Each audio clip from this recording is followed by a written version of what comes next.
Hello, Widowhood. Our guest today is Mr. Lambert Fisher. He is a licensed marriage and family therapist, clinical supervisor, and adjunct instructor, author, and national speaker on the topic of multicultural awareness and diversity. For 20 years, Lambert has counseled individuals, couples, and families for a variety of cultural backgrounds in private practice, nonprofit, as well as a ministry environment. Lambert utilizes his marriage and family therapist experience to bring a positive, shame free, empowering, and relationship focused approach to equip helping professionals in various fields to increase their cultural self awareness, reduce frequent and unintentional cultural offenses, as well as repair relationships damaged by cultural offenses.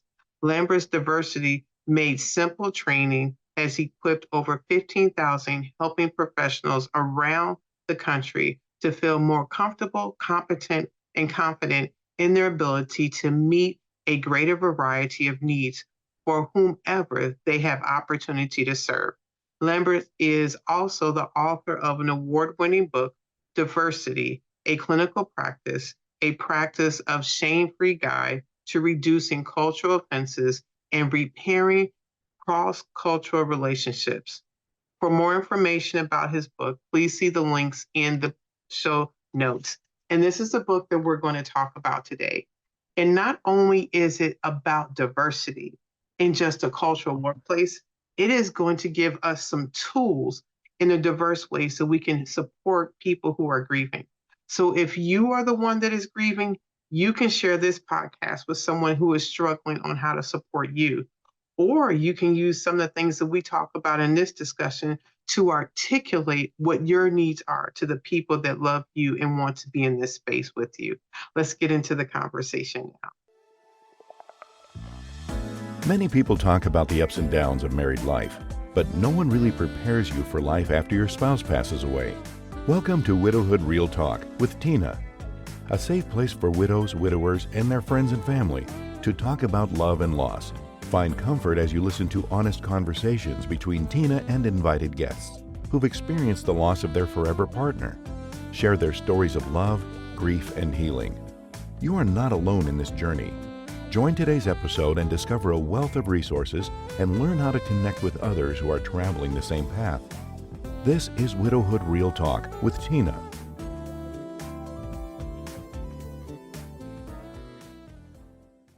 Hello, Mr. Fisher.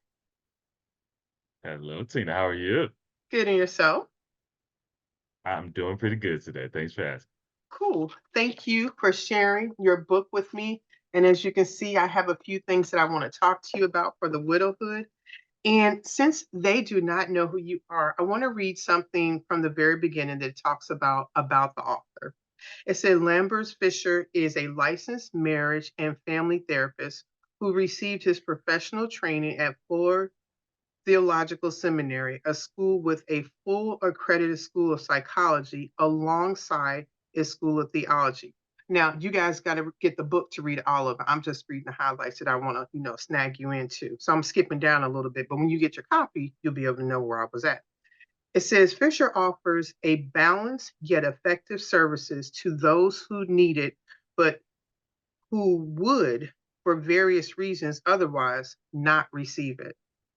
Over the past 18 years, Fisher has had the pleasure of providing counseling services in a variety of different environments, including urban and suburban environments, nonprofits and for profits, small group practices, large mental health agencies, and secular and Christian environments. He currently supervises aspiring therapists, is an adjunct instructor, and provides training for mental health professionals across the country. He has the pleasure of providing counseling services to large variety of individuals, couples, and families. So I wanted to read that part because that is not the topic of this book, but that is some of your background. And I wanted to spend a little bit of time in your knowledge in this area, particularly speaking to people who are widowed or widowers, or we have people listening to this discussion that want to know how to support friends that are widows and widowers. So I wanted to talk about family stuff. And the first thing that I wanted you to tell me, what are some things that you find people don't talk about, but they should? One of the things that stands out to me with a question like that is what our needs are.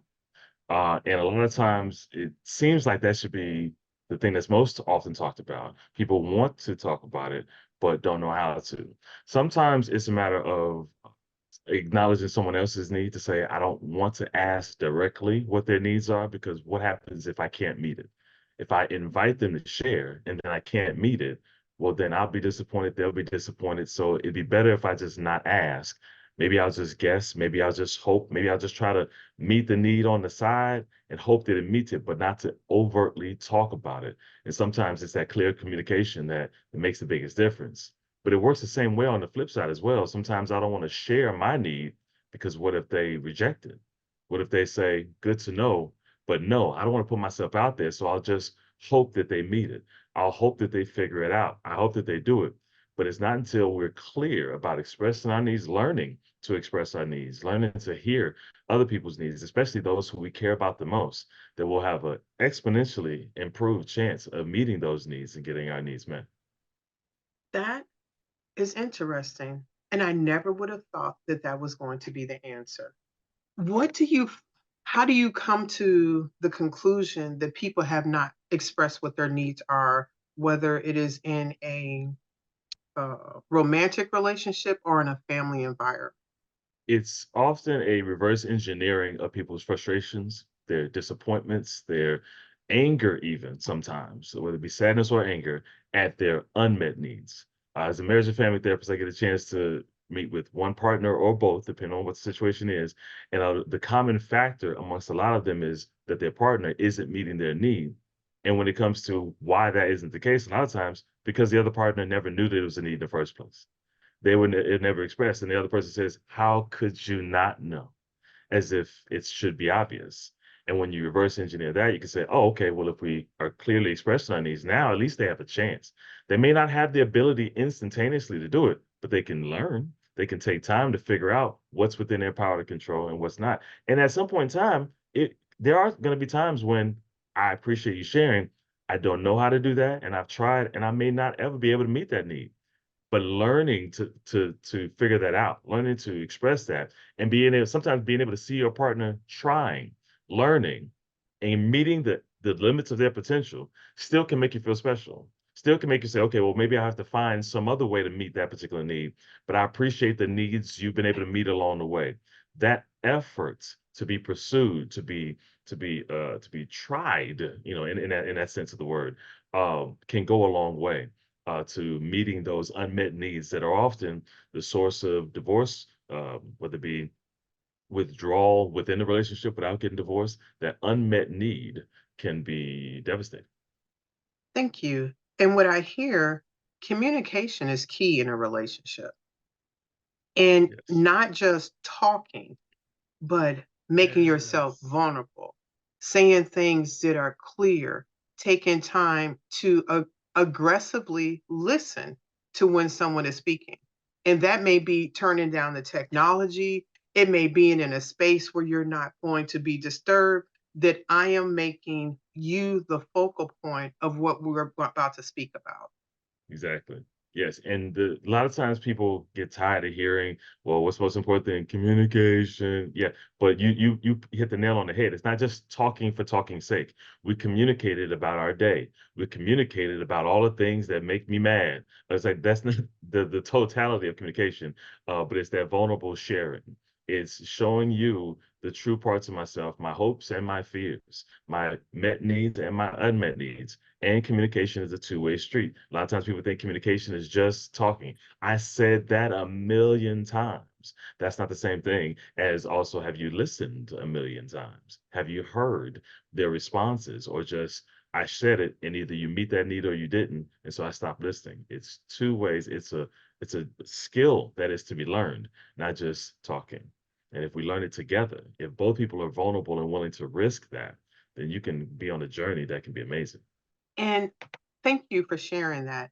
I have a therapist that I see for my own personal mental well-being. My husband has one. Awesome. We see them. I'm going to have a therapist like I have a dentist. Like I want these teeth right, I want my mind right because I don't know Nice. how to maintain my teeth and I think people underestimate their ability to maintain their mental well-being even especially in our community. I'll just leave it like that. Yes. But Yes. what part and I say that to ask, do people come to you when just for premarital counseling or when the marriage is on the rocks? Do people see someone like you as a maintenance of their relationship or is it just an emergency? People come to counseling, thankfully, all across the spectrum. I Okay. love premarital counseling when people say, "Hey, I've seen a lot of marriages go well. I've seen a lot of marriages not go well. I want to get off to a start. We want to get off to a great start and give ourselves the best chance possible." Does it stop every argument from happening? No. Sometimes it's a matter of learning how to argue and still love each other. It's a great thing to get started in a good way. Other times, there's a challenge, the financial challenge, a child raising challenge, external families' influence on our household challenge. Within the marriage, that's a challenge. And other times is I'm 1 foot out the door. And if you can't help us, then I don't know what will. What's really challenging in a great way, because I will take every challenge available, is I have an appointment with a divorce lawyer next Thursday, unless you can help us counseling. I don't know what the word for that is, but from the very beginning to the very end, that is hopeful for me because you could have just made the appointment.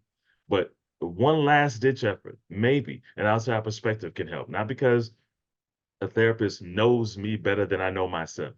Not because a therapist can teach me about who I am. No, but an outside perspective might help me see things I hadn't seen, might help me understand things that my partner might be trying to tell me, but I didn't understand, might help me express things that I wanted my partner to know, but never knew the words to express it.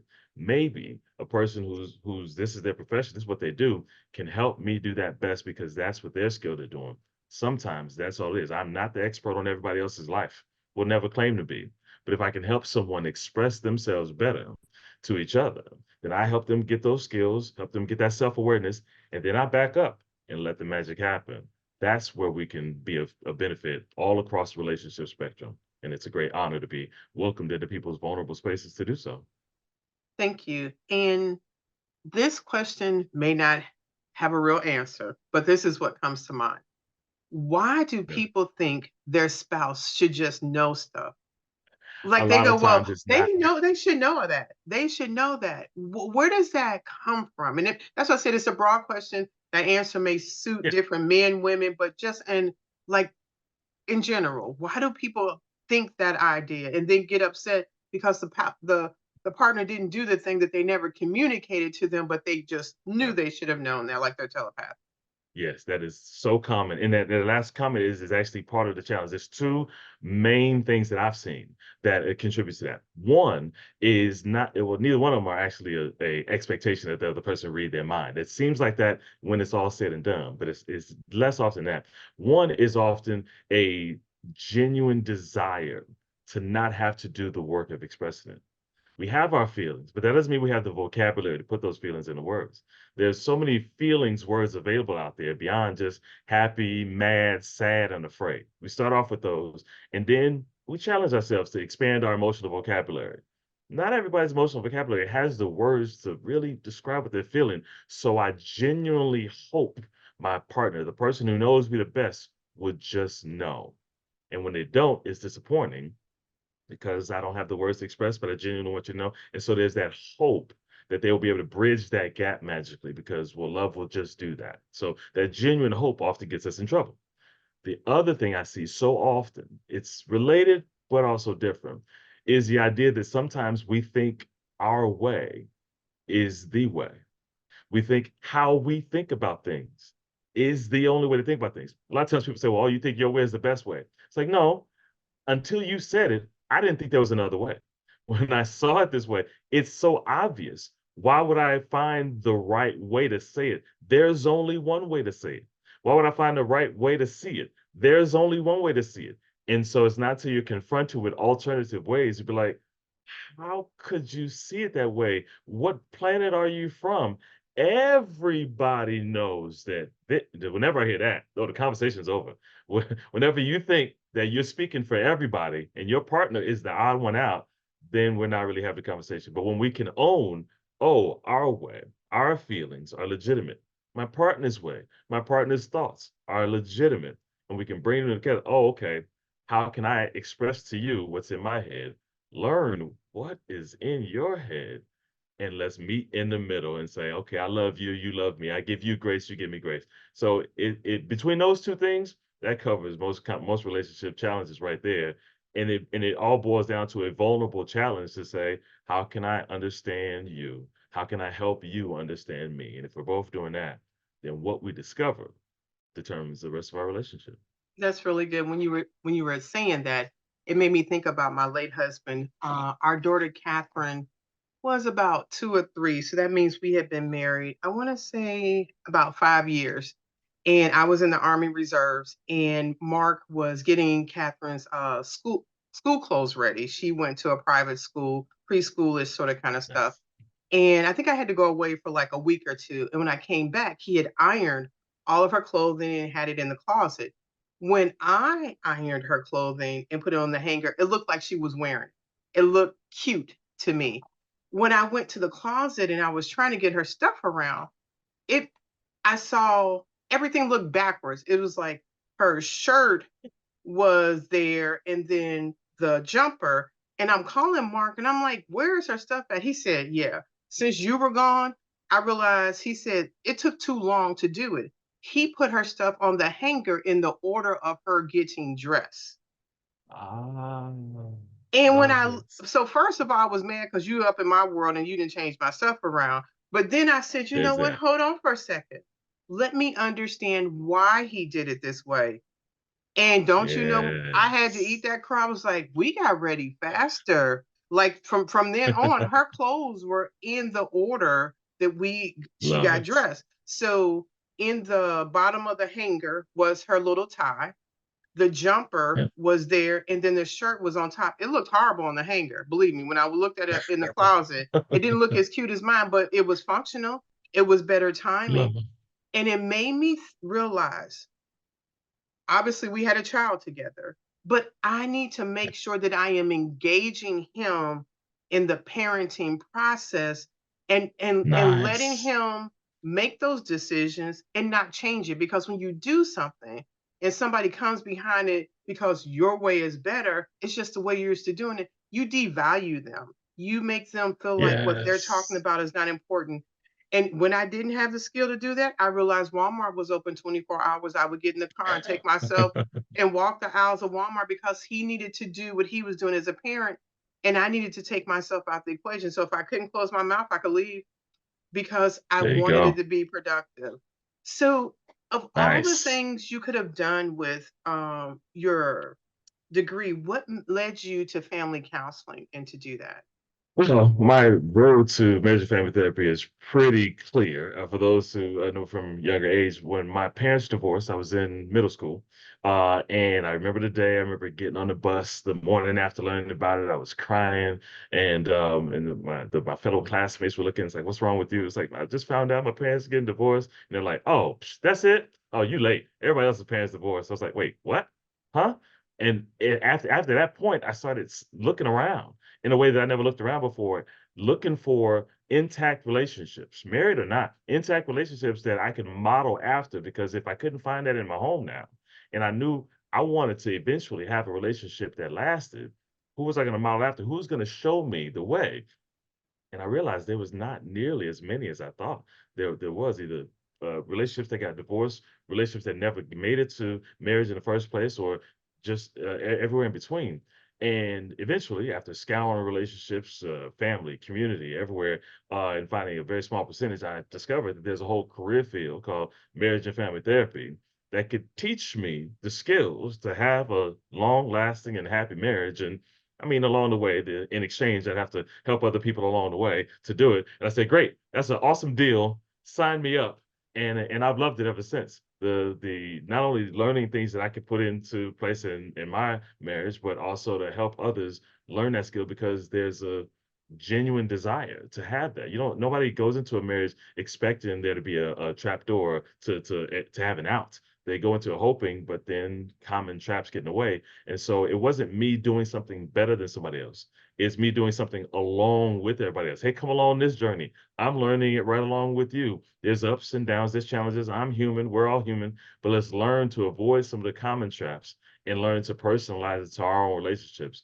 And 20 years later, I've still appreciated the opportunity to be welcomed into the couples that I've been able to help, the premarital couples, and the we wouldn't still be here if we didn't come to counseling couples. And I look forward to seeing whoever I can help along the way. That is beautiful. And as you mentioned about your own wife in the acknowledgments, that is the first person that you thank. It says, to my wife for her continued support and belief in me. And look at you smiling when I just read it, talking. Yes, that's what I'm talking about. Absolutely. So did you meet your wife before you had this knowledge as you were learning this? Where did you meet her in the road to what you're doing? So I met my wife. She was probably the second or third person I met when I went off to college. So it's very early on. It Okay. confused my family. So the first person you meet, you locked up for life. It's like, yeah, but y'all haven't seen her. We met in college. I left Chicago, came out to the University of Minnesota to go to undergrad, and outside of her just catching my eye instantaneously. When she opened her mouth, it got even better. Okay. And we learned early on, not only were we both, say I'm a family guy, she's a family gal kind of thing. Our family meant the most to us, but there was a similar relationship interest, interpersonal relationships, not just, rom-com interest, but strengthening relationships in some kind of way. And we had a similar interest. We did different things with it, but over the course of psychology classes, and that just strengthened. And over the course of projecting our future, we end up taking a similar path, such that we are both licensed marriage and family therapists. So from the very beginning, we both pursued similar paths. We never worked at the same place, but whereas I have a little bit more of a focus on the couples, the marriage, and the marriage and family therapist. She has had a focus historically on the families, as in the children side of therapy, play therapy and that type of thing. So we cover the whole spectrum. I focus on the parents, she focused on the kids, and in our different organizations, and it's great. She's the person I can always count on when I get stumped. I get to teach classes, I get to train other therapists, but when I get stumped, she's the one I go to. So yeah, I'm stumped on this. It's like, well, why don't you just try this, that, the other? I'm like, hold on. I need notes. I need to get some paper. She is the one who I always say I married up. I'm Mm, married up, and I'm grateful. And the fact that she's the one who I can be the most vulnerable with. She's the one who knows me the best, and whenever I'm feeling like no one understands me, yeah, sometimes she don't understand me either. But if there's anyone who's gonna get close, it's gonna be her. And in turn, I want to be the one to understand her and help her to feel understood, help her to feel known, feel seen. And when we have that to fall back on, yes, we have our misunderstandings just like everybody else. Yes, we have our challenges, my preferences and her preferences. But when the world gets stressful, to come home and say, "I know I have my person," well, then we'll figure it out together, and that's worth it. That's worth it. that is, and that is the part that makes working the relationship worth it because you can be vulnerable and they can strengthen you. And Yeah. to my surprise, to have remarried and not just remarried, but to have someone that loves me and someone that I can be vulnerable with and encourages me, even with this effort that I'm doing, keeping my late husband's memory alive. My husband now is my biggest cheerleader, encouraging me to be in Nice. spaces to help other people. But it does take us being vulnerable in those conversations to let people in. Yes. If someone wanted to work with you, do you do virtual, in person, or how do you work with couples and families? So I do virtual and in person. It's just the way the field of marriage family therapy works, which is a national field, obviously, and international. We are limited to working with the people who are in the state in which we're licensed. So Okay. they're working on that across the country. People get multiple licensed in multiple states. So I would only be actually able to serve people who are in the state of Minnesota, where I'm at right Okay. now. I can do trainings when I do my diversity trainings. I can do those all over the country, but when I actually see couples, I can only work with those who are in Minnesota. And then for those who are outside of Minnesota, I just kind of try to help direct people to either people who I've networked with, people who I know, or just other sources of directories and things like that to find people where they're at. Because you find somebody locally, they'd be a little bit more accessible. And although virtual offers a lot more options as far as not having to go into the office and one of the things with virtual is great with what I'm seeing couples is because when they come to the office, they have to get babysitting for the kids and things like that. But when with COVID, that really blew up telehealth sessions, it was really convenient because wait, the kids could just be in the other room or we could just be in the office or over Zoom session. It offered up a lot of opportunities, let alone people who had to drive really far away, even within the state, but hours within the state. So for right now, I'm limited to those who are in Minnesota and virtual and in-person sessions. And I've met a handful of people across the country doing my trainings. I might be able to direct other people elsewhere whenever possible. Okay, thank you. And mentioning training, and like I said, you guys gotta get the book because I'm skipping some things. In the acknowledgments, you say to the mental health professionals and colleagues who have attended my national seminars. What are your national seminars and what does that look like? So those are mainly my the most common one is my diversity made simple training, and it's basically my effort to acknowledge that a lot of people don't go to counseling, and some of those reasons are because they don't feel like the therapist can really understand them. We spoke about couples being vulnerable with each other, but counseling is really a vulnerable space to be able to share your feelings, which you don't share with anybody else, to explore the past, which you hopefully try to avoid, to express your fears about the future, which are uncertain. It's a vulnerable space and sometimes there are cultural barriers that get in the way, and people say, well, hey, not only is counseling not something we do in our community, and there's a lot of communities that say that, but that therapist who doesn't look like me can't possibly understand my experiences, can't possibly understand where I'm coming from. They don't get it. Big sweeping statements. And just as much as anyone's difference could be a barrier, there are often times when that is verified by experience, that's validated. Totally understand. But there's a lot of times when there's misunderstanding that goes both ways. The potential clients feel like you can't understand me. You don't want to see me. You don't want people like me coming to your office. And there's therapists saying, I would love to help whoever comes in the door, but I don't know how to help those people. Their experiences are too different. I'm scared of messing up. I'm scared of saying something wrong. And so both sides need each other, but they're scared to bridge that gap. And so being only one person and being able to only see certain people, a certain amount of people in a day or in a week, there's a lot of times where I get emails and calls that say, "Hey, I'm looking for African American therapists." It's like that's great. My schedule's full. I don't know when I'm gonna have an opening again. It's like, well, I will only see you. It's like, well, the amount of therapists of color nationally are like less than 10%, let alone of many varieties of therapists of color, if that's a priority. The goal is less of a reverse racism kind of thing. Only you're good, everybody else is bad, as much as I'm looking for somebody who can understand me. And I have reason to believe that you might understand my experience. Those other people won't. And so, although I can try to increase the amount of therapists out there, which would take years to accomplish. Hey, go into the field. Hey, get your degree, get multiple degrees. Hey, get licensed. Or in the meantime, I can equip the therapists who are out there to bridge that cultural gap. The therapists who are out there, which are in the thousands, who are saying, "I want to help whoever comes in. I just don't know how." Say, "Okay, great. I can help you increase your cultural competence so that you can help those who look like you and those who don't look like you. Not only when they get the door, but you can advertise. You can word of mouth. You can network. You can let people know I understand more needs than you think I do.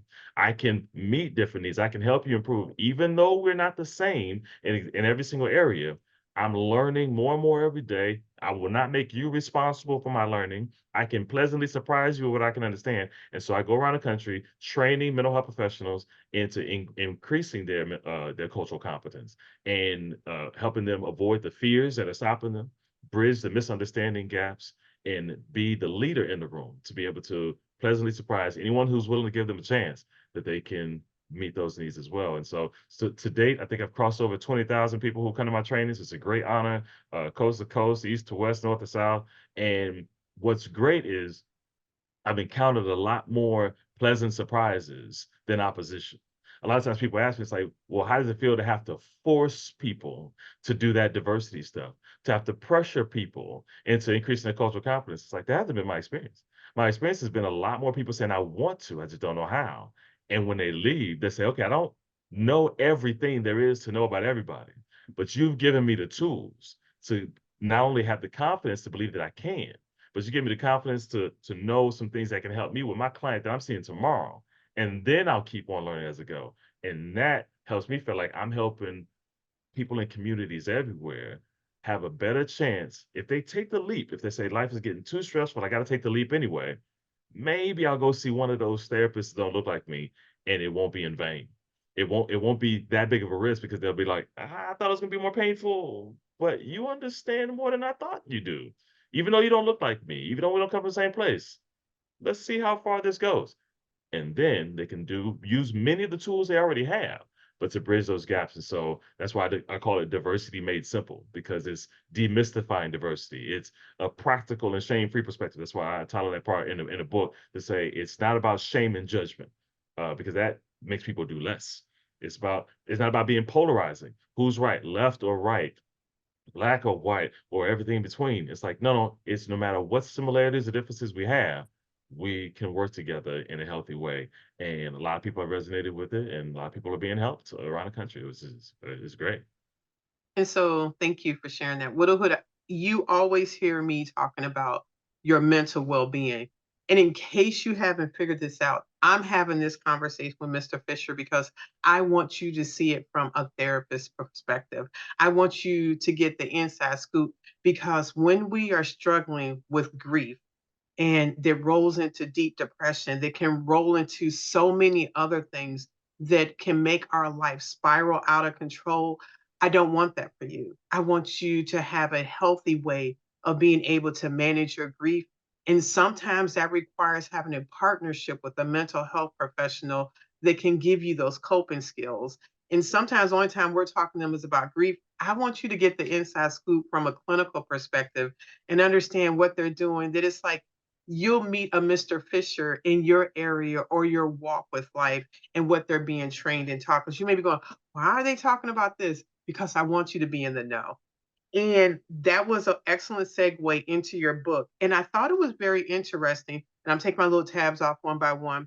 In the introduction, you said, what makes this different from other books on diversity? Because people do have a lot of preconceived notions as far as what they're going to get into when they see a book with the word diversity on it and what they're supposed to get out of it. So I want to read a little bit of this.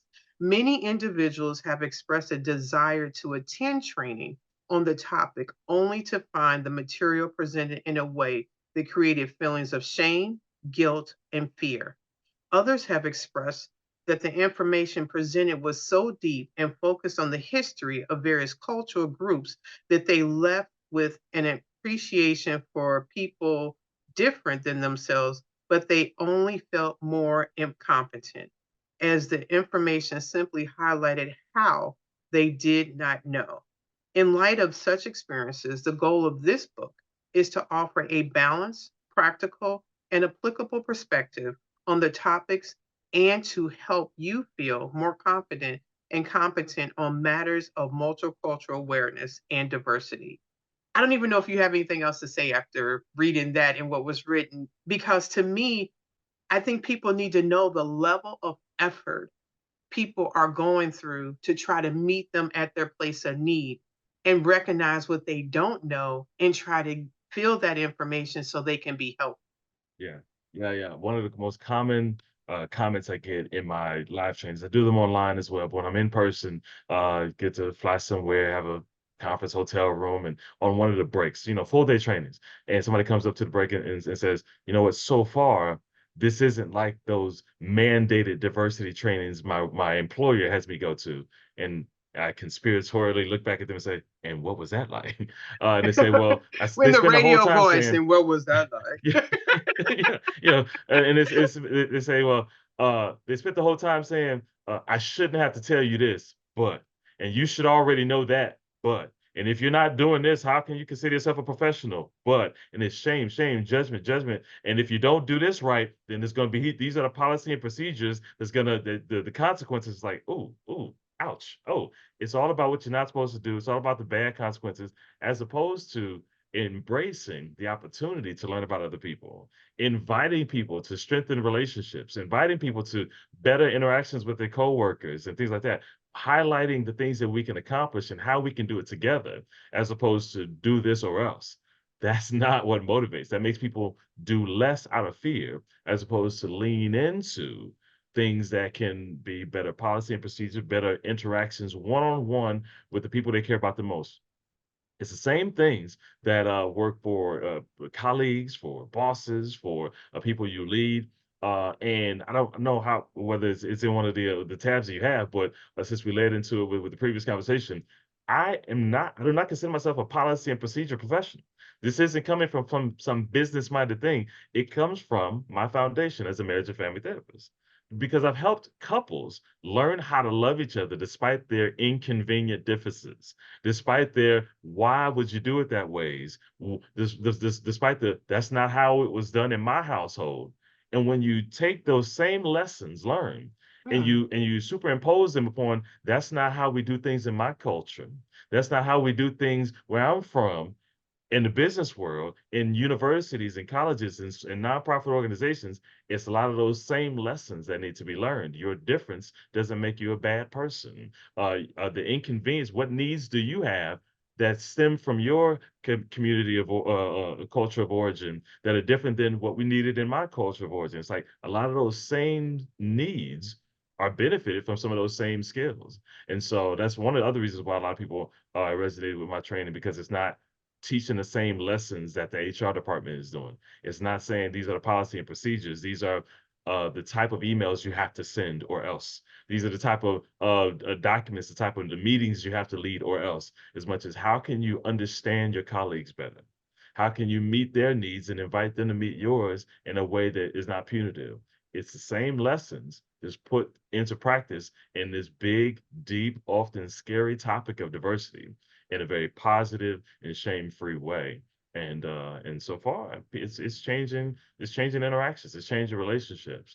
And it's awesome. It's awesome to see. When you thank you for that. When you said that, it made me think about how each person grieves differently. They may be having a grief journey or a grief experience, but it is different for each person. It could be two people that lost their spouse, but that grief Yeah. process is different because those two people are not the same and their marriage was not the same and how they cultivated their relationship is not the same. And I think Yes. it's amazing to me how we all look different, but we expect us all to act the same. I think Yeah. that's bizarre. But I'm gonna one of the things I wanted to talk about this, and I kind of want to just go by one a few of these, and going along to Go the for it. same thing. It says what this book is not. Mm. It is not a history Yeah. lesson. No.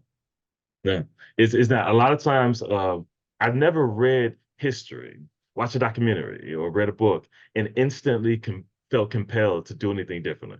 It was good to know. It's good context, and then I'm gonna turn off the TV and the documentary. I'm gonna close the book and go back to leading my life in the same way. And a lot of times, what's needed is some type of gap, or some type of way to bridge that gap. How do I take that history, the lessons learned, and give me some practical tools with how that can improve my relationships today.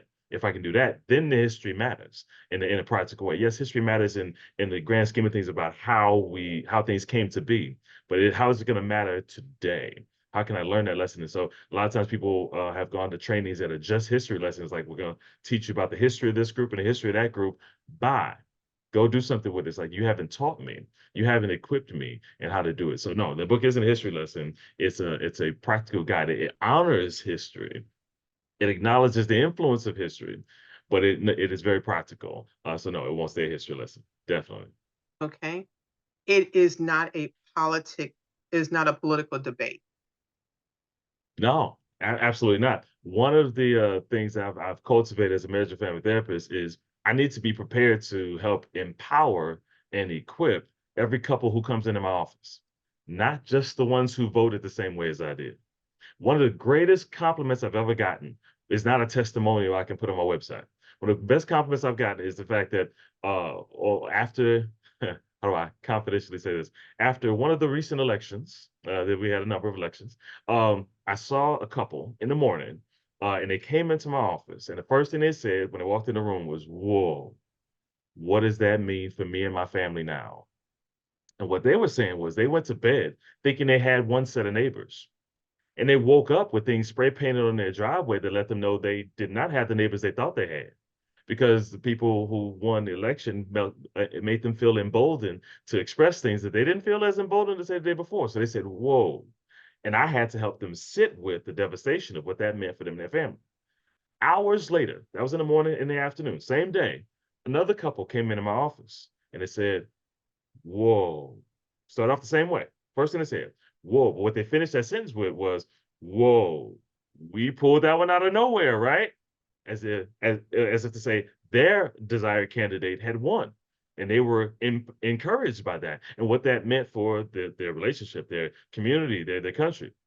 The interesting thing is, both of them felt comfortable coming to me that day.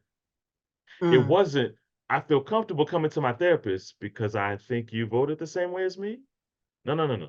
They felt comfortable because I had created a safe space that no matter how they voted, that place was dedicated to understanding them, their needs, and helping them move forward, not to decide the candidate or judge or whoever else is getting voted on, but to help them. And I want to empower anyone who reads my book or comes to my training to say, not, I want to train you to be able to support the people who are like you. But if you have a question about something on a different political spectrum, you feel like it's similar or different, we can do so in a healthy way. Similar or different political parties, I want you to be able to have healthy conversations with people who are on a completely different spectrum, but because you learn how to value and respect them as a person, even if you both know, oh, we voting for different people. But why? Because I want what's best for this country. Me too. I want what's best for this state. Me too. I want what's best for the community, my family. Me too. We just have different guesses as to which candidate is best suited to make that happen. Neither one of us can predict the future to know who's the best candidate for it, but we both are doing what's best for those we care about. So why debate about it? Why debate about that when we can work together? very good. It is not a cultural guilt trip. Yes, I alluded to that earlier. A lot of times people try to guilt people into change. And one of the things I learned not only as a partner, as a spouse, but also as a parent, a lot of people are actually motivated by guilt. I feel bad, so I'll do differently. We have to acknowledge that there are many hundreds of thousands of people in this world who are, heck, in this country, who are motivated by guilt. And there's hundreds of thousands of people who are not motivated. You guilt them and they sit down. It's almost like my daughter going into a corner and pouting. It was like, no, I'm yelling at you to spur you on like a jockey hitting a horse, but I'm just verbally hitting you. And some people, like the horse, say, okay, I'll move. And other people curl up in a ball. I don't want to make people curl up in a ball. I don't want to guilt people into doing less. I want to empower them into doing more. Not some arbitrary more that I created, but whatever more is within their power to control. I want people to meet the limits of their potential. And I can't determine what that potential is, but I can encourage other people to find out what their limits are because they feel hopeful, not pressured or guilted or judged into it, but hopeful that they can do more than they think they can do. And if I can help people do that, then we all win. We all win. I'm going to read this section. And some of this we kind of covered in your dialogue, but it stood out to me. So I'll read this. I'll read all of these and just let you give a recap of this particular section. It says, what you can expect from this book? Increased understanding of diversity and competence, increase knowledge of self and others, enhance perspective and empathy for other cultures, increase confidence, increase knowledge base. Yes, yes. As a whole, one of the things that I say often is that you can never know everything about everyone all the time. And any training, any conversation, any meeting, any HR policy that expects you to know everything about everybody all the time is doomed to fail from the very beginning. But instead, we can have a guiding principle to learn as much as we can about each person we encounter one day at a time. To acknowledge, I don't know everything. I have to accept that I won't know everything. But just because I don't know everything doesn't mean I know nothing. So if I acknowledge that I don't know everything, value the knowledge that I do have, and intentionally learn more one day at a time, then I'm empowered. Well, you don't know this. You're right. I don't know. But now you brought that to my attention, you let me know the next thing I need to learn. Thank you. You just thanked me for telling you you don't know stuff. It's like, yes, because you empowered me to learn something new. And if every day you are learning new things, then the impact we can have on others will be great. Not only that, but when other people are confronting, not all the time, but a good majority of the time, people are confronting, expecting retaliation. But when they say what you don't know and you say thank you, and they're like, wait, my expression of frustration wasn't in vain. You appreciated it. Well, in that case, I got some other things that you might want to know too. It becomes a shared effort because they know it benefits them because you're making it work to their advantage. And it benefits you because you're learning. We all win. Less confrontation and more win. What if somebody else is upset? Well, I give responses to how you can diffuse situations before they start. Practical and very relational. Not policy and procedure, very relational goals that can be strengthening to one relationship at a time.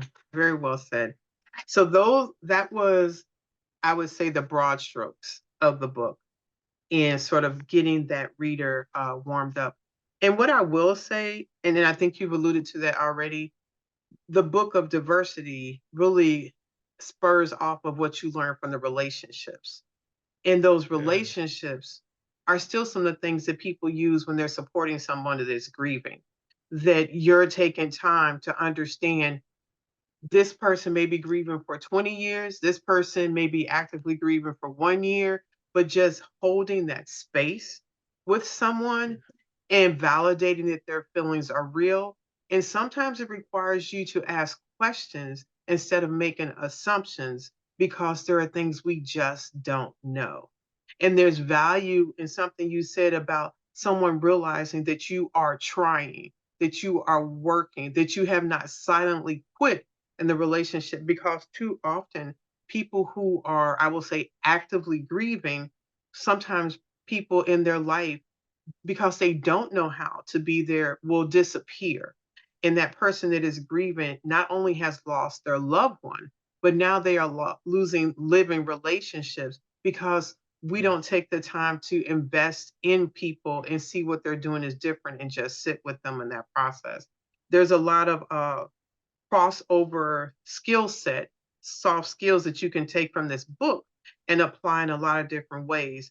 So even though this, I think, is meant more for clinical or HR, but this is a people book.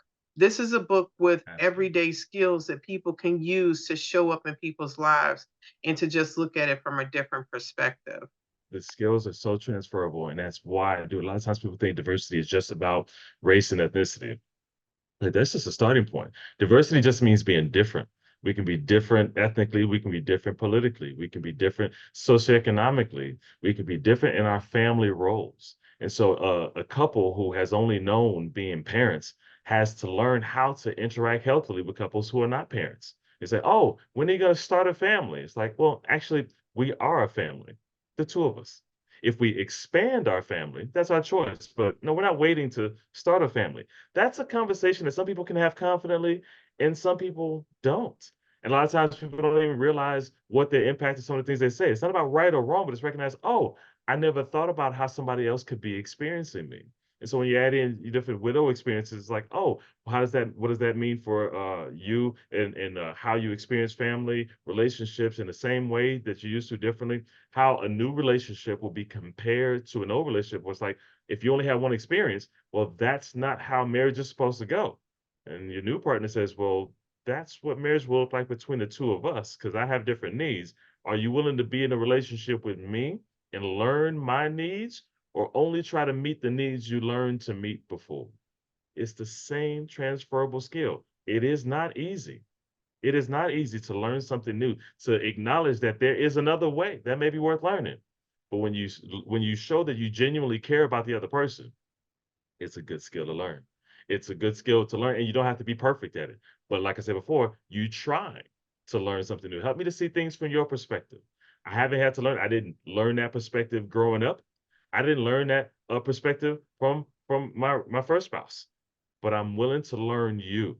If you're patient with me, I'm willing to learn one day at a time. And I appreciate it if you can learn me too. Can you be patient with me and I'll be patient with you? That is a great gift to give. And it is the same lesson. When you narrow it down, then it's not working all the time. It's me learning the same skills. I'm just applying it at home. I'm applying it at work.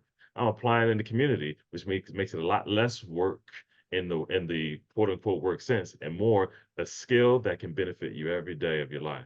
And that's what makes it worth it. Literally. There are two sections of the book that I like to dive into. And because I do see the transfer of so many different areas of our life. Part one, the relevance of cultural competence. Why should I increase? Why should we increase our cultural competence? And you say the world is changing. Yes, yes. It's getting harder and harder to get to stay stuck in a polarizing perspective, us and them's, black and white, rich and poor. These hard lines that for a while seem to be easy. Different sides of the track, and there's so much variety in the world these days. It's harder to make those distinctions, or at least stay in those distinctions, because no one's just one thing anymore. We all have a variety of identities, and a lot of times we use identify as only talking about sexuality, gender identity, and sexual orientation. But how do you identify financially? How do you identify as being a part of a blue collar career field or a white collar career field? How do you identify politically? How do you identify in your family roles? We are all so many things. We have to learn to value a variety within a person, as opposed to, no, no, just tell me the one thing about you that's the most important thing. It's like, well, then you're deleting so many other aspects of me. And nobody values that in that way anymore. And so if you are intending, desiring to interact healthily with those who you care about, or even with strangers, then it's best for you to learn the skill of seeing them as more than just one thing, and learning to express appreciation and value for more than just one thing. Not only that, but it's more than just avoiding the inconveniences. A lot of times people are inconvenienced by differences. Well, that's more things I need to learn. It's so much work. It's like, yes, but if you really look at it, you can have inconveniences and conveniences, and you can have pros and cons of both. Picture it this way: it's inconvenient to be different. Sure, there's more for us to learn, but it's inconvenient to be the same sometimes because brainstorming is very boring. If we all come from the same experiences and have the same background and have the same life experiences, like, oh, well, that's the same idea I had. Anybody else got any new ideas? Nope. Nope. Well, you know what? It's inconvenient to be different. It's inconvenient to be the same. It's convenient to be the same because, okay, I don't have to explain everything to you all the time. So it's convenient to be the same, but it's also convenient to be different because we can all come from different perspectives, add in and make things better than they were before, have creative collaborations that we never would have thought of before. So there's pros and cons of conveniences and inconveniences. Accepting that reality is the first step. Learning how to navigate all four well can significantly improve a relationship, can change a relationship, personal, business, community, as a whole. And so we're almost forced to accept the reality of it and in a coping sense these days.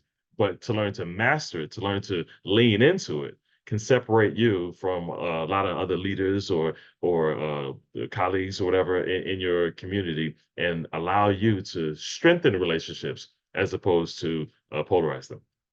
And relationships, thank you, are so much a part of everything that we do. Like you said, the workplace. Yeah. It's not just limited, it's home.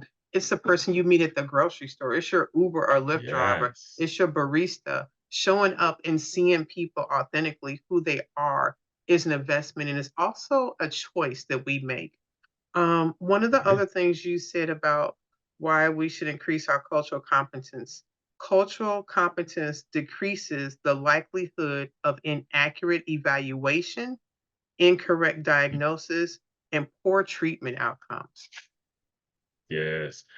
Just from a marriage and family therapist perspective, it's easy to misunderstand people and let the implications of that misunderstanding go down a rabbit hole. Practically speaking, from a diagnosis perspective, I have a very practical view of diagnosing in general. I don't view diagnosing as etched on somebody's forehead label of who they are, as opposed to it's just a word that's used to describe the symptoms that are getting in the way of you living your best life. Whether we call it depression, isn't who a person is. It's just describing the list of things that are, that are making it difficult for you to function at your highest capacity. And so, in order for us to diagnose, in order for us to really assess things medically, mentally, whatever the case may be, we have to identify the symptoms correctly. We identify the symptoms, we consult the medical and the diagnostic checklist of things and instant diagnosis. But if we misunderstand the community they're coming from, we misunderstand expressions or how the symptoms are done, then we might be saying, well, that is not normal. That thing right there, it's like, well, that thing that you're describing is normal in their environment. You're pathologizing something that's normal for them just because it's not normal for you. You're diagnosing something as not functional because it wouldn't be functional in your environment, professional, but it's very functional in their environment. Let's narrow down the things that are limiting their functioning, not it would be limiting if it was in my environment. So so for the professionals, whether it be medical doctors, psychiatric nurses, or mental health professionals, if we increase our understanding of cultural uniquenesses and differences, then we can say, okay, it may be fine in my community, but I see how it's not in yours. Or it may be fine in your community, even though it's not fine in mine. Help me to meet you where you're at, diagnose appropriately, not to get the label over your forehead, but the only purpose of the diagnosis is to identify a path forward to improvement. And if I do that, then I want to find the ways to evaluate and assess based on your experiences, not based on mine. And the only way I can do that is to increase my understanding of more experiences outside of my own. Excellent. I think you wrote this book. You just really have all the answers here. Love it. Because I have 2 tabs left, just to let you know where we're at with Nice. everything. All right. We're in part 5, addressing microaggression, a Yeah. reasonable professional responsibility, a regular look for abrupt changes in rapport. Indeed, indeed. My goal for addressing microaggressions is to avoid the cancel culture tendencies of, hey, we found another person who messed up. Get them out of here. A lot of times, the reason why we get trapped into this cancel culture mindset is because we have to protect ourselves from perceived threats. And sometimes the only way I feel I can protect myself from a perceived threat is to remove the threat altogether. Your existence is a threat to me, as opposed to the other alternative of learning how to address the potential threat and reduce the likelihood of it being a danger to me. And in order to do that, we first have to acknowledge, hey, I see something that feels uncomfortable. Hey, is this what I said? And especially if I'm on the on the receiving end of it, of somebody accusing me of a microaggression, of offending someone else, then I want to have an eye. I want to catch it before they catch it. I want to catch it as soon as it happens. I want to say, hey, there's a disturbance in the force. We were talking before and you got real quiet. We were interacting before and all of a sudden you withdrew. Was it something I said? I want to acknowledge, hey, maybe I said something that makes you feel like I don't care. If I lead in with, "Hey, was it something I said?" Then maybe you might be willing to share with me because I may have said something that gave you the sudden impression that I don't care. So I want to lean into it. And if I do that, then I might get more response than I thought. I think back to one of those the things that a lot of people have said, but my mother said it to me a long time ago. It's like, what? You're waiting for a personal invitation? Yeah, yeah, exactly. Sometimes that's exactly what somebody's waiting for, a personal invitation. They're not waiting. Well, if it's important to them that I offended them, then they it's their responsibility to tell me. It's like, or you offended them and they don't think you want to hear it. So if you invite them to share, if you look for changes, abrupt changes in the rapport, in the relationship, then they might say, well, yeah, I mean, I wasn't going to say nothing. I was just going to wait till you got done talking and then leave and never come back.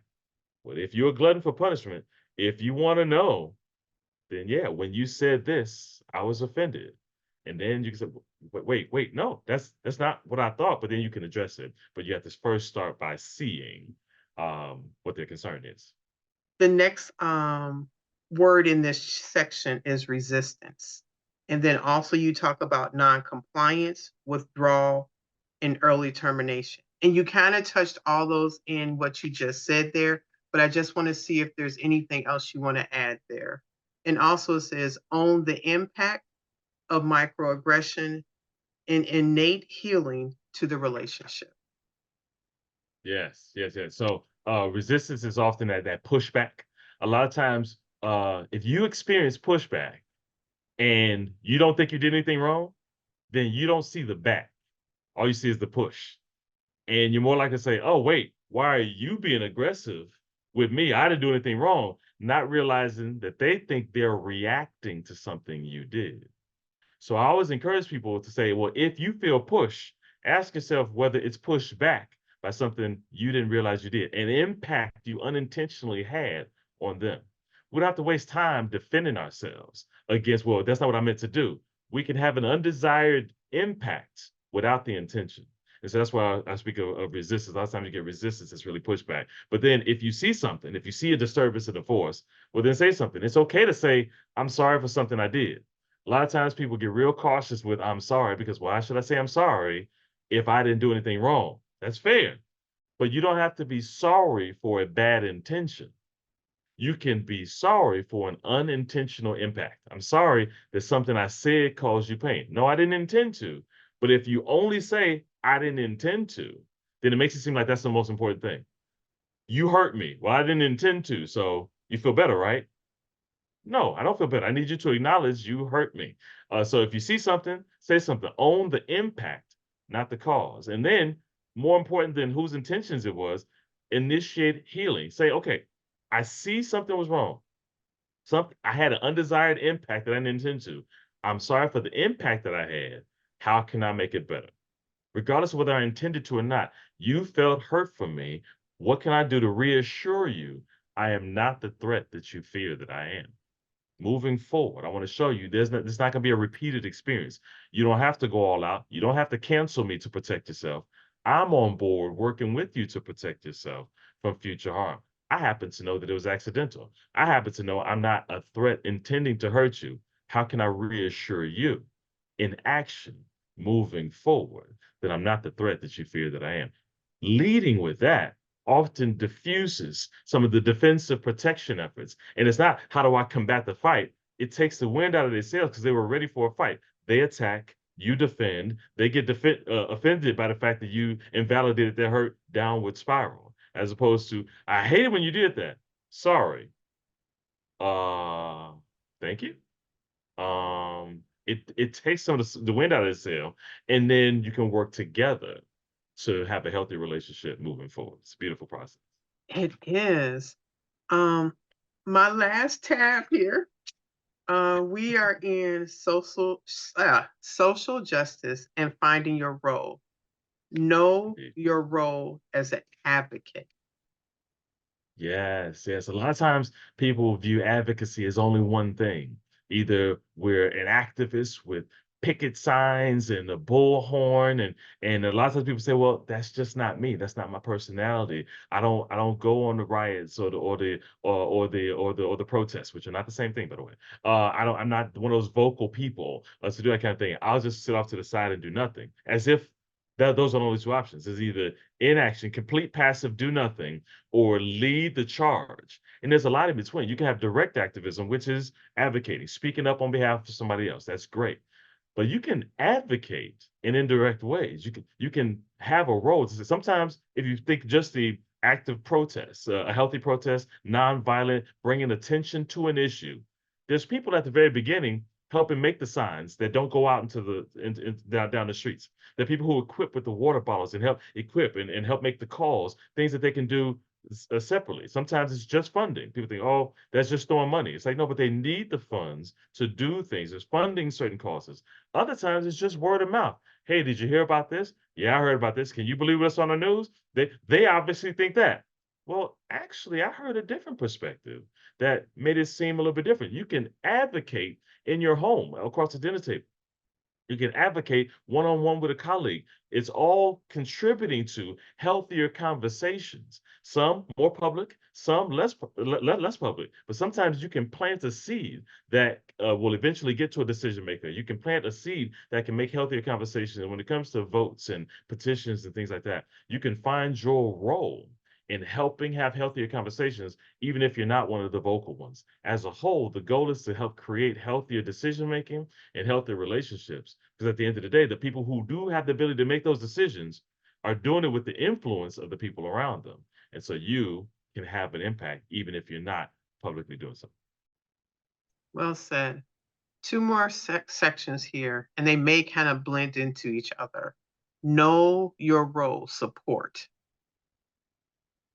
So that's the flip side of the active advocacy versus the support advocacy. It's not a higher or lower. It's both are necessary. Both are equippers in a way to support others who are doing that work. Because one way or another, if you are actively making change or supporting and equipping those who are making change, either way it goes, you're contributing to that change. Thank you. And the last part in this section, in my last tab, is your role to empathize. Yes, yes. Sometimes the biggest impact you can have is empathy. Just letting somebody else know, I don't share your experience, but I can understand where you're coming from more than you probably think I can.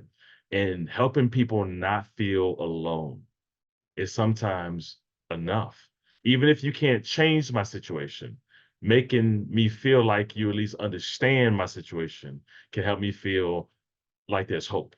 Like I'm not the only person who's ever felt this. Like sometimes if I'm in a difficult situation, I can feel bad about the situation, and I can feel bad that I'm even in the situation. Like there's a situation itself that I'm dealing with, depressed about, anxious about, and then and I feel bad that I'm even in the situation.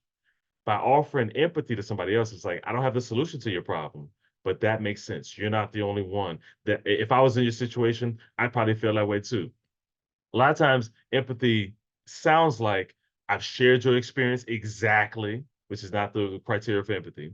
Or the flip side of, well, I don't see what the big deal is. If I was in your shoes, I would do things differently. When actually they wouldn't. Because we think about that. Usually when people say that, they're thinking of some Freaky Friday type of body switch thing. Ooh, if I could be you for a day, I would tell your mama this, and I would tell your boss that, and I would tell your spouse this. I would do all that for you. You're welcome. That's not empathy. That empathy is if I grew up where you grew up, if I was in your household, if I had all the encouragements and all the discouragements that you had along the way, I would probably be depressed too.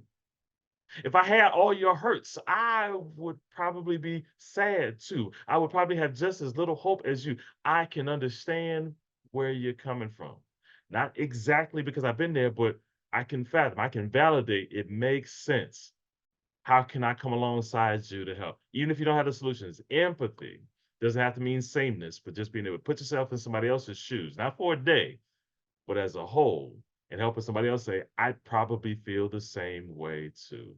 It goes a long way to helping that other person get to that point of doing something differently. Maybe not instantaneously, but get to that point where they're open to finding new ways, personally, relationally, business-wise, whatever the case may be, into making things better moving forward. I wanted to end on that particular part of your book because I wanted you to now take that portion and speak about how people can support people who are grieving or empathize in those same scenarios. And so a lot of times, people have difficulty supporting someone who's grieving because they say, well, if I haven't lost the exact person you've lost, then not only do I not understand, but it will be offensive for me to suggest that I do. Because somebody else can easily say, well, you don't understand. You haven't lost the same spouse, or you haven't lost the same child, or you haven't lost the same parent. Those type of scenarios, they're all related, but different as well. And the goal is not to be able to convey I understand completely. I almost delete that phrase from my vocabulary. I completely understand. It has an absolute implication, 100%. And it compels the other person to say, you can't completely understand unless you've gone through my exact same experience. And we don't have to completely understand in that sense in order to be effective. We can just you can pull on our closest related experience of loss or frustration or disappointment and say, I could only imagine you might be feeling this kind of sadness, this kind of disappointment. And it's probably more than that. Likely is. What can I do to help? It's like you show you understand something. You give credibility and respect to the other person's emotions and say, I won't even imagine that that's it. But maybe based on my little that I've expressed, you might feel comfortable sharing with me. And when you share with me, then I can expand my capacity to understand, not as a tutor, not to be responsible for teaching, but to share a little and to see if they understand. To share a little, and if they can receive it, you share with me whatever you're willing to share, and I will hold it safely. I will just be a conduit for you to express whatever you need to, whatever you want to, not in equality and sharing. I share, you share, making it burden. What can I do to help? And then we can figure out together what our relationship could be. If we learn how to do that, then there's some of these same tools that we've been talking about the whole time, spouse, business, whatever. How can I put myself in your shoes at all? Not completely, but at all, and say, what do you need? Not, well, even if I did lose a similar partner, when I was in your situation, this is what I needed. That must be the same thing that you Mm, need. Not necessarily. As opposed to, this is what I need. If that will be helpful, let me know. If not, let me know. But I'm able to show I know something, but I'm also showing my flexibility to personalize it. You let me know. I don't want to have to be responsible for teaching. I don't want to have to be alone either. You find a way to be flexible and to join someone, meet somebody where they're at, and then you can make the relationship what it needs to be, and it doesn't have to look like anything else that you had before. No relationship has to be the same, but just like spousal needs are different, business needs are different. One person's grief is different than another person's grief, but just because it's different doesn't mean it's impossible to understand. We can meet somebody where they're at and strengthen relationships along the way. thank you. Now I'd like you to talk about how you can be a support to someone who is grieving. That was empathy, so I'm Sometimes going backwards on your whole list.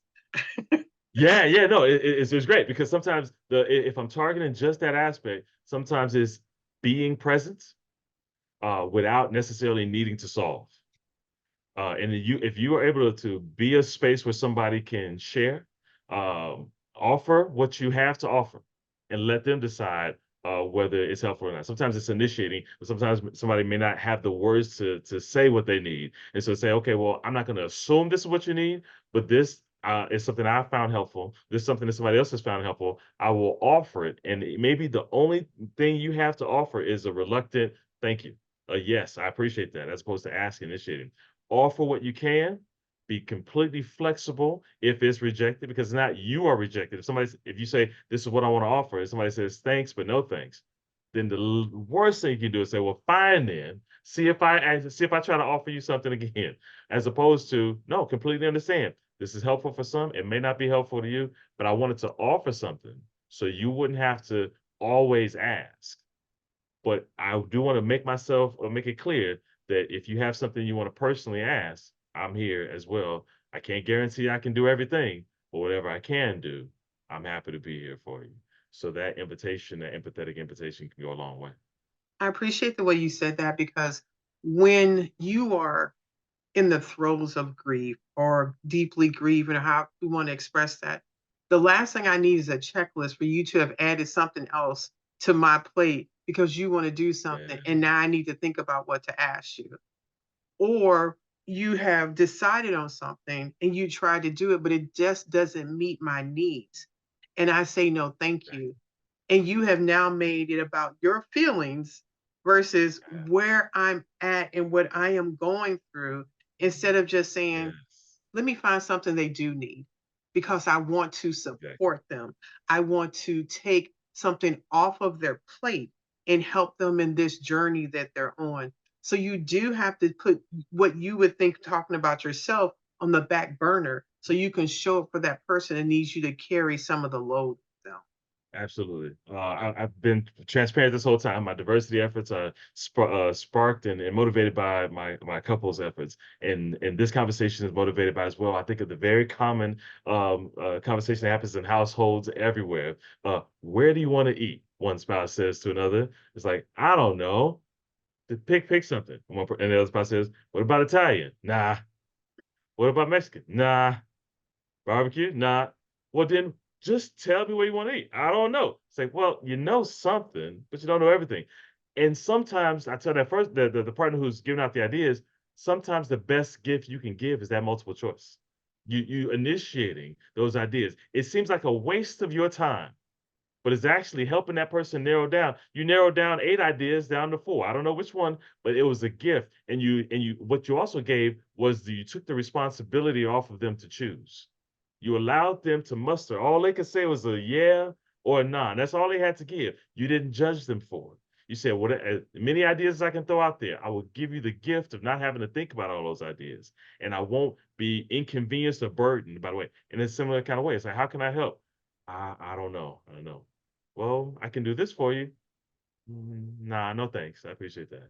Well, what about this? Now, sometimes it's not necessarily machine gun firing after the person with ideas. Other times it's well after the third one, the fourth one's like, well, maybe that would be okay, and then you pounce and then you say, okay, I will do that one thing until we come up with another one. It's a gift of reduced responsibility because they got a lot of other things to think about and being okay with it. That could be a great gift and moving forward. It is when my late husband passed, a person called me and they said, "What do you need done?" And after there's several questions, I needed the yard raked. We had a 1.5-acre lot, and my late husband thought it was therapeutic to be out there raking all those leaves. Guess who did not think that that was therapeutic?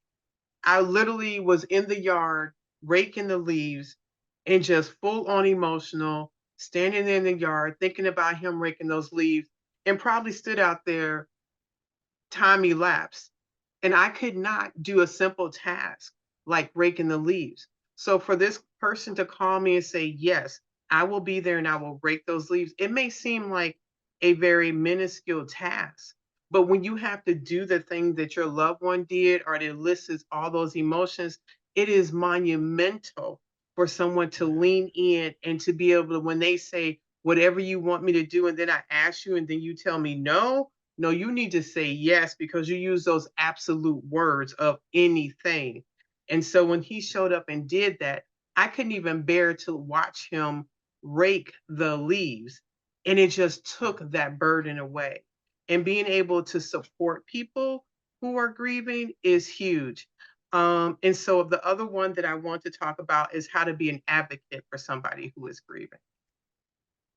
Yes, yes. I mean, similar to the public advocacy versus, more indirect advocacy, the same type of creativity is beneficial in the sense of relational advocacy. Sometimes you hear so and so, I tried to help them, and they didn't even want what I had to offer.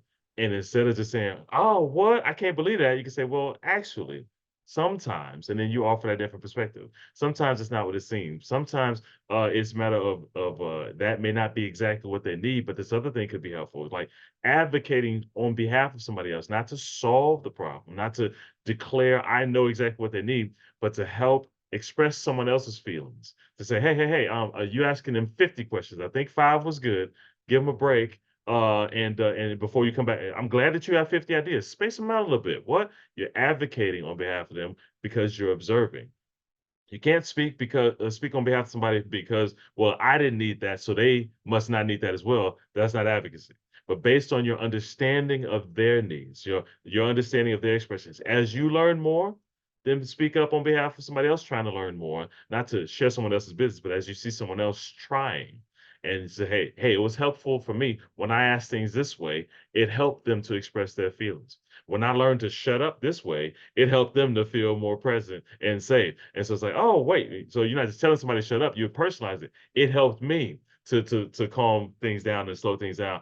I'm offering you the similar kind of help because you seem to want to be helpful. And so to speak up on behalf of someone who isn't ready to really verbalize their feelings and share can be great until they can. And then yes, you shut up because they got it from there. So yeah. Nice, thank you. Those are the things that I wanted to pluck out of the book and still leave some meat here. Anything in particular else that you wanted to share as it relates to grief or your book for the audience? Well, one, I just appreciate your efforts on helping everyone who's grieving for every relationship that I get a chance to support. And I did acknowledge whether it be spouses, whether it be parents that are lost, and especially when I had spouses working together grieving the loss of a child, which is devastating in a similar but also different way.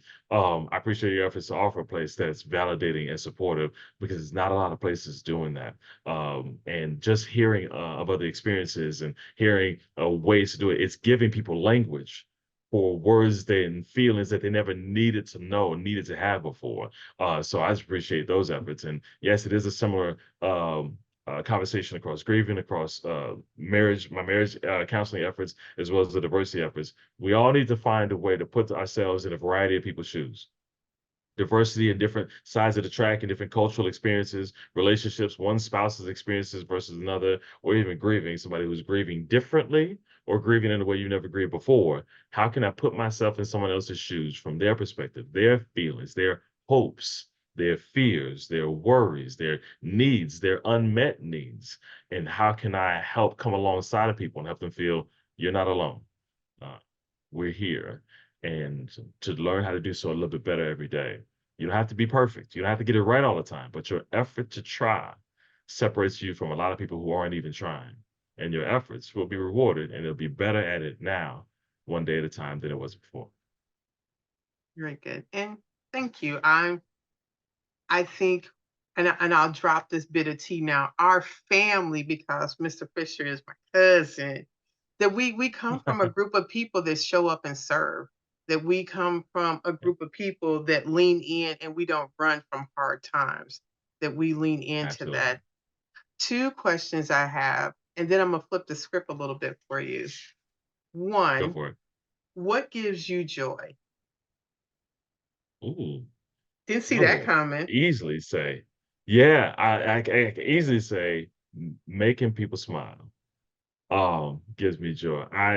I pride myself on instilling in my daughters to enjoy being helpers, not serving for serving's sake, but so that they can get the joy and appreciation of helping other people feel helped, feel pleasantly surprised, feel like there's hope. Helping other people find hope and making other people smile keeps me smiling. A lot of times people have no other me other than me smiling. And so I'll be sick or something. People are like, what's wrong with you? It's like, we're talking about, you're always smiling. It's like, what's wrong? It's like, oh, I'm not feeling well. That explains it because we don't know you angry. We don't know you that steeped in frustration. That's because I'm finding ways to help other people smile on a regular basis. So even if I'm not instantly successful, the challenge to figure out what will make somebody else smile is the greatest brain teaser and puzzle worth solving on a daily basis. So yeah, that does it both. Okay, very nice. My next question, if you could pick any age or timeline in your life, what would you go back to and what would you tell yourself? Oh, oh, that's a good one. If I could go back and tell myself anything, I would go back to the day I went off to college and tell myself in my And all of my ignorance, all of my lack of knowledge and world knowledge, to make the most of every moment to learn about other people. Because although I'm grateful for what I've learned over the years, if I was intentional from the very beginning, I can only imagine the things I could have made the most of and learned, not only about just other people from an early age, but from my wife and I in the very beginning of our relationship. Not have we had to overcome our own. That's not the way we did things where I came from. And if I could go back and just tell myself, yeah, that don't matter. Start learning now. Uh, then who knows how much I could have learned a little bit earlier on. But I'm grateful that I learned eventually. But yes, I go back to that note. Other than that, I'm grateful for my life. There's not too much I would have done differently. I just give myself a head start. Excellent. So I have asked you a lot of questions. Any questions that you have of me? Okay, thank you for the invitation. I'll say this: in your efforts to help support um, others who are going through a variety of grief processes, what has been the most frequent response that you've gotten as to what others who are listeners of this podcast have found the most beneficial? Thank you for that question. What has proven to be the most beneficial, I would say, is two things. One, when someone reaches out and I do grief coaching with them one on one, and they say, "You're Yes, the same person." Because love it's it. because I do social content, I do the podcast, and social media or the internet sometimes, I should say often, presents an illusion that someone is different than what they show up to be authentically. So True. when people are having a conversation with me, the authenticity that, yeah, my husband really did die. This is not something I'm making up because I'm trying to be popular, or that Great. I cannot ever say I totally understand your situation, but I can sit in that space with you because this Yeah. is an experience that I've had, and unfortunately, I'm familiar with it. I would say 3 Yes. things. The third thing is that this really is a nonprofit and there's no hook. There's no something else we're trying to get out of it or doing. We have businesses that give us donations, individuals, and that provides the opportunity to show up because oftentimes when a spouse passes and people have not done the proper planning, their income is significantly impacted. Their life is changing because they don't have the economics to do what they did before, and they're grieving. They may not have the means to get the help that they need. So to be able to Right. be in a support group or be having grief coaching without someone charging you because someone is authentically showing up. We're connected virtually, but a lot of times that human connection is missing, and people are surprised that this is here to serve people and to help. The Yes. other thing is for people to realize that reality that there is somebody else that understands how they feel, that what they're going through is unique to the relationship to them and their spouse, but this is what Right. grief looks like. Grief is this hard. It is this difficult if you have lost someone close to you. That close to you could be a neighbor, it could be your pet, it could be a grandparent. It is that relationship and that closeness. Like you said, it's not limited to, and also grief is not limited to the death of a loved one. It can be lost expectations, it can be divorce, it Yeah. can be financial disruption. It can be health. Whatever it is that you are grieving, you have lost something and you are grieving what was no longer there and being fulfilled. So I think the reality of saying this is that hard sometimes, this Yes. is this difficult. What I have found is we may take some of those other griefs, a miscarriage, all the failed relationship, but it is the death of a loved one that makes all those other griefs sort of collapsed down, that's the straw that broke the camel's back, that realized I may have been able to survive those other things, but this one got me. And realizing that that happens to everybody. And realizing that there is a possibility to reclaim another version of your life. You won't have the same because that loved one is not there, but you still can create a life that you not just exist, but a life that you thrive in. I'm glad that you've been able to have that impact on so many, and your perspective is broad enough to be welcoming to Mhm. a lot of variety of feelings, a lot of variety of experiences, and I'll be able to continue to able to have that impact for everybody who needs to hear it. It's awesome. Thank you for taking your time to be here with me. And I will let you close out this conversation with whatever you think that would be helpful for our listeners.